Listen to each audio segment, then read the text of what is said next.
میرے بھائیوں اور دوستو، حضرت ابو ہریرہ رضی اللہ عنہ فرماتے ہیں کہ رسول اللہ صلی اللہ علیہ وسلم نے ارشاد فرمایا، بنی اسرائیل کے ایک آدمی نے اپنے دل میں کہا کہ میں آج رات چپکے سے صدقہ کروں گا۔ چنانچہ رات کو چپکے سے صدقے کا مال لے کر نکلا اور بے خبری میں ایک چور کے ہاتھ میں دے دیا۔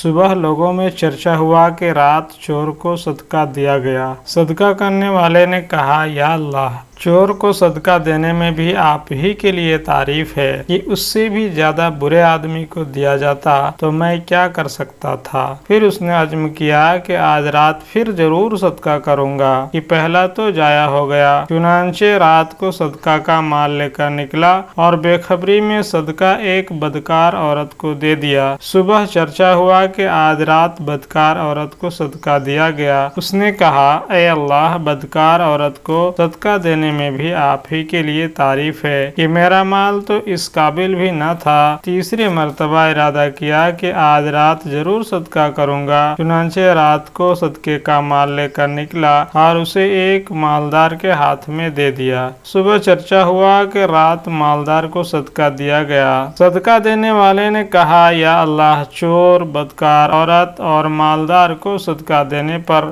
آپ ہی کے لیے تعریف ہے کہ میرا مال تو ایسے لوگوں کو دینے کے قابل بھی نہ تھا۔ خواب میں بتایا گیا کہ تیرا صدقہ قبول ہو گیا۔ تیرا صدقہ چور پر اس لیے کرایا گیا کہ شاید وہ اپنی چوری کی عادت سے توبہ کر لے، اور بدکار عورت پر اس لیے کہ شاید وہ بدکاری سے توبہ کر لے۔ جب وہ دیکھے گی کہ بدکاری کے بغیر بھی اللہ تعالیٰ عطا فرماتے ہیں تو اس کو غیرت آئے گی، اور مالدار پر اس لیے تاکہ اسے عبرت حاصل ہو کہ اللہ تعالیٰ کے بندے کس طرح چھپ کر صدقہ کرتے ہیں۔ اس کی وجہ سے شاید یہ بھی اس مال میں سے جو اللہ تعالیٰ نے اسے عطا فرمایا ہے، اللہ تعالیٰ کے راستے میں خرچ کرنے لگے۔ تو میرے بھائیوں اور دوستو، جب کوئی آدمی اخلاص سے کوئی کام کرتا ہے تو اللہ تعالیٰ اس کے اجر کو ضائع نہیں کرتے، بلکہ کسی نہ کسی طرح اس کو ضرور قبول فرماتے ہیں۔